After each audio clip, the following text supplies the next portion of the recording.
Dear students, তোমরা যারা WP ও KP constable পরীক্ষার প্রস্তুতি নিচ্ছ, তোমাদের প্রস্তুতির জন্য আমরা আমাদের চ্যানেলে জিকে এর উপর প্র্যাকটিস সেট শুরু করেছি। এর আগে আমরা 18টি প্র্যাকটিস সেট দিয়ে দিয়েছি। চলো আজকে 19 নম্বর প্র্যাকটিস সেটে কি আছে সেগুলো আলোচনা করা যাক। তো আজকে প্রথম প্রশ্ন, ম্যাগসাইসাই পুরস্কার কোন ক্ষেত্রে দেওয়া হয় না? ম্যাগসাইসাই পুরস্কার দেওয়া হয় না, এখানে চারটা অপশন আছে, চারটা অপশনের মধ্যে সঠিক উত্তর হবে খেলাধুলোতে দেওয়া হয় না। বাকি তিনটে ক্ষেত্রে ম্যাগসাইসাই দেওয়া হয়। এছাড়া জনসেবা, সরকারি পরিষেবা, সাংবাদিকতা, সাহিত্য, সৃজনশীল যোগাযোগ, আন্তর্জাতিক বোঝাপড়া, এইসব ক্ষেত্রে ম্যাগসাইসাই পুরস্কার দেওয়া হয়। এই ম্যাগসাইসে পুরস্কারটি ফিলিপাইনের প্রাক্তন রাষ্ট্রপতি রেমন ম্যাগসেসের স্মরণে দেওয়া হয়। ঠিক আছে, এই পুরস্কারটিকে এশিয়ার নোবেল পুরস্কার বলা হয়। ওকে। 2 নম্বর, ভারতবর্ষ কোন গোলার্ধে অবস্থিত? গোলার্ধ বলতে হেমিস্ফিয়ার। কোন হেমিস্ফিয়ারে অবস্থিত? এখানে পৃথিবীকে যদি চারটি ভাগে ভাগ করা হয়, তাহলে এই পার্টটা হয়ে গেল, এটি ইস্ট সাইড, এটা ওয়েস্ট সাইড, এটা নর্থ, এটা সাউথ। ঠিক আছে, এই যে ইস্ট থেকে ওয়েস্ট, এই যে সোজা যে রেখা দেখতে পাচ্ছ, এটা হচ্ছে মূল মধ্যরেখা, সরি এটা হচ্ছে বিষুবরেখা বা নিরক্ষরেখা। আর এই যে নর্থ থেকে সাউথে দেখতে পাচ্ছ, এটা হচ্ছে মূল মধ্যরেখা বা আন্তর্জাতিক তারিরেখা বলা হয় এটাকে। ঠিক আছে, 180 ডিগ্রি যে রেখাটা। এরপর ভারতের অবস্থান কোথায় দেখো, এশিয়া মহাদেশের এই জায়গাটাতে ভারতের অবস্থান। ঠিক আছে, তাহলে ভারত কোথায় আছে? এটা হচ্ছে পূর্ব দিক এবং উত্তর দিক, তাহলে আছে উত্তর এবং পূর্ব গোলার্ধে। সঠিক উত্তর হয়ে যাবে ভারত উত্তর পূর্ব গোলার্ধে আছে। ঠিক আছে, এটা নিরক্ষরেখার উত্তরে, এই নিরক্ষরেখার ঠিক উত্তরে আছে, আর মূল মধ্যরেখার ঠিক পূর্বে আছে। ঠিক আছে। 3 নম্বর, উডস মেটালে কোন ধাতুটি থাকে না? উডস মেটালে সীসা, টিন, বিসমাথ এবং ক্যাডমিয়াম, এই চারটি ধাতু থাকে, তামা থাকে না। ঠিক আছে, উডস মেটাল হচ্ছে একটি গলনাঙ্ক বিশিষ্ট অ্যালয়, অর্থাৎ ফিজিবল অ্যালয়, কম গলনাঙ্ক বিশিষ্ট অ্যালয়। এর গলনাঙ্ক হচ্ছে 70 ডিগ্রি সেন্টিগ্রেড বা 158 ডিগ্রি ফারেনহাইট। ঠিক আছে, এটা বললাম কি কি থাকে। এটি নামকরণ করা হয়েছে বার্নাবার্ড উডের নামে, কারণ তিনি এটি আবিষ্কার করেছিলেন, এই সংখ্য ধাতুটি, এবং তার নামে এই পেটেন্ট আছে এই ধাতুটির। তিনি 1860 সালে এই ধাতুটি আবিষ্কার করেন। এর গলনাঙ্ক কম থাকার কারণে এটি বড় বড় যেগুলো ফ্যাক্টরি থাকে দেখবে বা শপিং মল, সেগুলোতে ফায়ার নির্বাপক যন্ত্রে ব্যবহার করা হয়। ভালভের যে ভালভ থাকে, যে হেডটা থাকে, সেই স্প্রিংকলার হেডে এই ধাতুটি ব্যবহার করা হয়, যাতে কম তাপমাত্রায় অলরেডি গলে যায় এবং বেশি যাতে ক্ষয়ক্ষতি না হয়, সেই জন্য আগুন নেভানোর কাজে ব্যবহার করা হয় এই ভালভটার মাধ্যমে। ঠিক আছে। 4 নম্বর, সম্প্রতি কোন দেশ মহিলাদের অনূর্ধ্ব 19 আইসিসি টি20 ওয়ার্ল্ড কাপে চ্যাম্পিয়ন হয়েছে? মহিলাদের অনূর্ধ্ব 19 টি20 ওয়ার্ল্ড কাপে চ্যাম্পিয়ন হয়েছে, দক্ষিণ আফ্রিকাকে হারিয়ে ভারত চ্যাম্পিয়ন হয়েছে। ভারত পরপর দুবার চ্যাম্পিয়ন হয়েছে। ঠিক আছে। 5 নম্বর, যোগ গলার উৎপত্তি ভ্রূণের কোন স্তর থেকে হয়? যোগ গলার উৎপত্তি ভ্রূণের মেসোডাম থেকে হয়। ভ্রূণের 3টি স্তর আছে, একটোডাম, এন্ডোডাম এবং মেসোডাম। এদের মধ্যে মেসোডাম থেকে উৎপন্ন হয় যোগকলা। যোগকলার থেকে রক্ত, মেসোডাম থেকে রক্ত, হাড়, তরুণাস্থি, টেন্ডন এবং অন্যান্য যোগকলাগুলো তৈরি হয়। ঠিক আছে। 6 নম্বর, কোন ব্রিটিশ শাসক ভারতে পুলিশ প্রশাসনের স্থাপনকর্তা ছিলেন? ভারতে যে পুলিশ ব্যবস্থা সেটা স্থাপন করেন কোন ব্রিটিশ শাসক? প্রথম স্থাপন করেন লর্ড কর্নওয়ালিস। 1793 সালে তিনি এই নিয়মিত পুলিশ বাহিনী গঠন করেন এবং প্রতিটি জেলাতে একটি দারোগা এবং একজন পুলিশ সুপার নেতৃত্বে থানা স্থাপন করেন। ঠিক আছে। 7 নম্বর, কোন মুঘল সম্রাট বাংলায় পর্তুগিজদের দমন করেন? বাংলায় পর্তুগিজদের দমন করেন, প্রথম দমন করেন, এখানে অপশনগুলো নেই, শেরশাহ প্রথম দমন করেন, পরবর্তীকালে শাহজাহান দমন করেন। শেরশাহ দমন করেন 1516 খ্রিস্টাব্দে এবং পরবর্তীকালে তারা আবার সেখান থেকে ফিরে আসে। প্রথমে সেখান থেকে তাদের তাড়িয়ে দেওয়া হয় বাংলা থেকে, এবং পরবর্তীকালে তারা আবার ফিরে আসে এবং ফিরে এসে হুগলি বন্দর প্রতিষ্ঠা করে। হুগলি বন্দর প্রতিষ্ঠা করার পর তারা সেখানে জাঁকিয়ে বসে এবং সেখানে নানা রকম ব্যবসা বাণিজ্য, ধর্মপ্রচার, কৃষিকাজ, দাস ব্যবস্থা ইত্যাদি সক্রিয় হয়ে উঠেছিল। এই সময় শাহজাহান সম্রাট খবর পায় এবং শাহজাহান 1632 খ্রিস্টাব্দের তার সেনাপতি কাসিম খানকে সেখানে পাঠান পর্তুগিজদের বিতাড়িত করার জন্য। তাহলে শেরশাহ বিতাড়িত করেছিলেন এবং শাহজাহানও বিতাড়িত করেছিলেন। পরবর্তীকালে জলদস্যু পর্তুগিজ জলদস্যুরা আসতেই থাকতো এবং ঔরঙ্গজেবও কিন্তু তাড়িয়েছিলেন, কিন্তু এখানে শাহজাহানটাই বেটার অপশন সঠিক উত্তরের ক্ষেত্রে। ঠিক আছে। 8 নম্বর, ভারতের পিঙ্গল বিপ্লব কোনটির সাথে সম্পর্কিত? ভারতের পিঙ্গল বলতে ব্রাউন রিভলিউশন বা বাদামি বিপ্লব, এটা হচ্ছে চর্ম উৎপাদনের সাথে সম্পর্কিত। এছাড়া চর্ম ছাড়াও আছে কোকো উৎপাদনের সাথেও এই পিঙ্গলগুলো জড়িত। হীরালাল চৌধুরী এই পিঙ্গল বিপ্লবের সঙ্গে জড়িত ছিলেন। 9 নম্বর, কোন দুটির মধ্যে ডানকান প্যাসেজ অবস্থিত? ডানকান প্যাসেজ হচ্ছে, এখানে ছবিটা দেখো, এটা হচ্ছে আন্দামান, এটা হচ্ছে ছোটটা যেটা দেখতে পাচ্ছ, এটা হচ্ছে লিটল আন্দামান, আর এদিকে হচ্ছে নিকোবর। তো এইখানে যে এরিয়াটা আছে, এটা হচ্ছে ডানকান প্যাসেজ, অর্থাৎ আন্দামানের যে দক্ষিণাংশ আর ছোট আন্দামান, এর মাঝে আছে ডানকান প্যাসেজ। দক্ষিণ আন্দামান আর ছোট আন্দামানের মাঝে আছে ডানকান প্যাসেজ।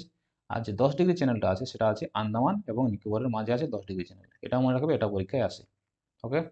10 নম্বর, 1921 সালে মোপলা বিদ্রোহ শুরু হয়। কোথায় শুরু হয় মোপলা বিদ্রোহ?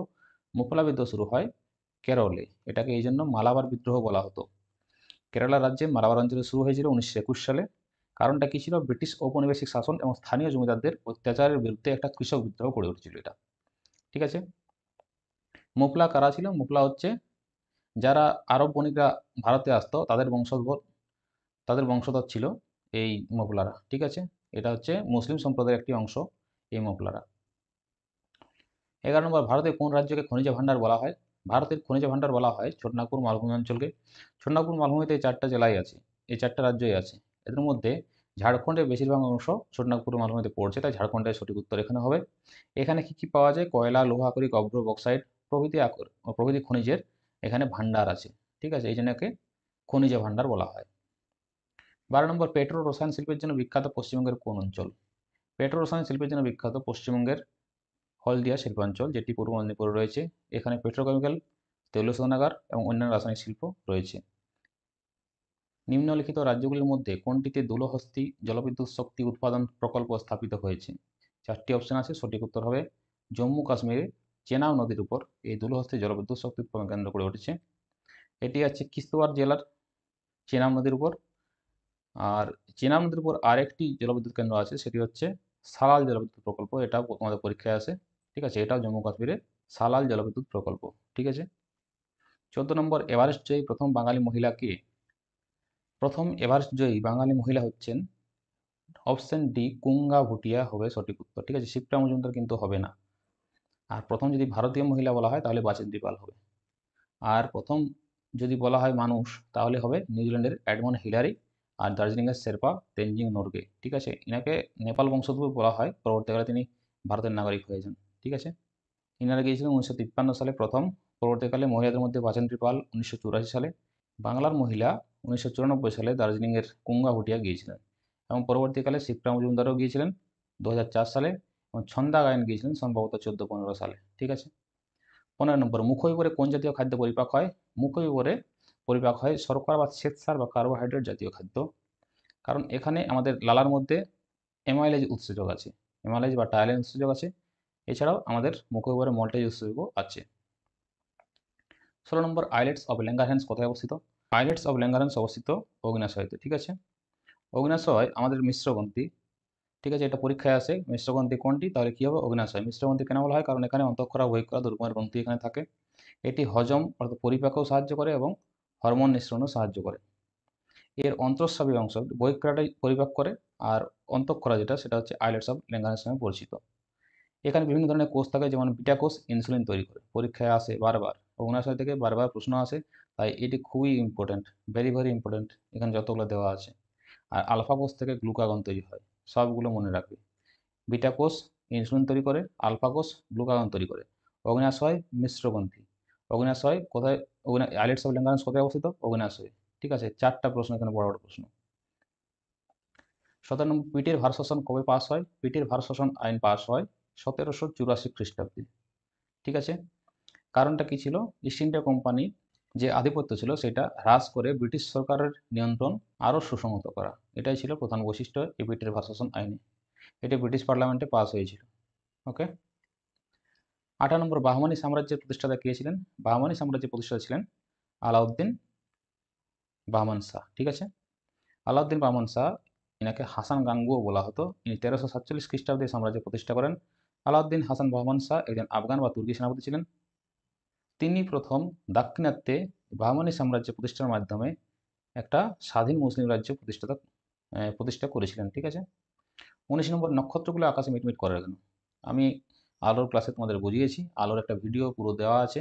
নক্ষত্রগুলো আকাশে মিটমিট করে তার কারণ হচ্ছে আলোর প্রতিসরণ। আলোর প্রতিসরণের ফলে তারাগুলোর আলো যখন আসছে শূন্যস্থানের মাধ্যমে দিয়ে আলো চলাচল করতে পারে। এরপর শূন্যস্থানের মাধ্যমে আসার পর যখন পৃথিবীর বায়ুমণ্ডলে ঢুকছে তখন কি হচ্ছে? একটা নানা রকম বায়ুস্তর পাচ্ছে, কম ঘনত্ব থেকে বেশি ঘনত্ব বা বেশি ঘনত্ব থেকে কম ঘনত্ব বায়ুস্তর পাচ্ছে। এর ফলে বেঁকে বেঁকে আসছে, দিক পরিবর্তন করছে আলোক রশ্মি এবং একসময় এসে মানুষের চোখে পৌঁছাচ্ছে। এর ফলে অনেক দূর থেকে আসার ফলে সেটা বারবার প্রতিসরণ হচ্ছে, এই কারণে সেগুলো মিটমিট করে। তো এটা হচ্ছে আলোর প্রতিসরণ মেন কারণ। আলোর প্রতিসরণ বা রিফ্লেকশনও থাকতে পারে। যদি রিফ্লেকশন অপশন থাকে তাহলে আলোর রিফ্লেকশন লিখে নেবে, লাইট রিফ্লেকশন। আর রিফ্লেকশন হচ্ছে প্রতিফলন। ওকে, স্ক্যাটারিং হচ্ছে বিক্ষেপণ, আর বিচ্ছুরণ হচ্ছে ডিসপারশন। ঠিক আছে। 20 নম্বর, রিভার্স রেপো রেট কি? এখানে দুটো টার্ম আছে দেখো, রেপো রেট আর reverse repo rate. Repo rate হচ্ছে রিজার্ভ ব্যাংক বাণিজ্যিক ব্যাংকগুলোকে ঋণ দেয় যে হারে, সেটাই হচ্ছে রেপো রেট। আর রিভার্স রেপো রেট হচ্ছে বাণিজ্যিক ব্যাংকগুলি তাদের যে অতিরিক্ত তারল্য বা টাকা, তারল্য বলতে নগদ টাকা, যেটা আরবিআইয়ের কাছে জমা রাখে, যে হারে জমা রাখে সেই হারটাকে বলা হয় repo rate, reverse repo rate. ঠিক আছে। তো রিভার্স রেপো রেট উদ্দেশ্যটা কি? রিভার্স রেপো রেট যদি বাড়ানো হয় তাহলে কি হয়? তাহলে তারল্যটা, বাজারে তারল্য কমে যায়। এটা মুদ্রাস্ফীতি নিয়ন্ত্রণ করার জন্য এই রিভার্স রেপো রেট বাড়িয়ে দেওয়া হয়। তার ফলে কি হয়?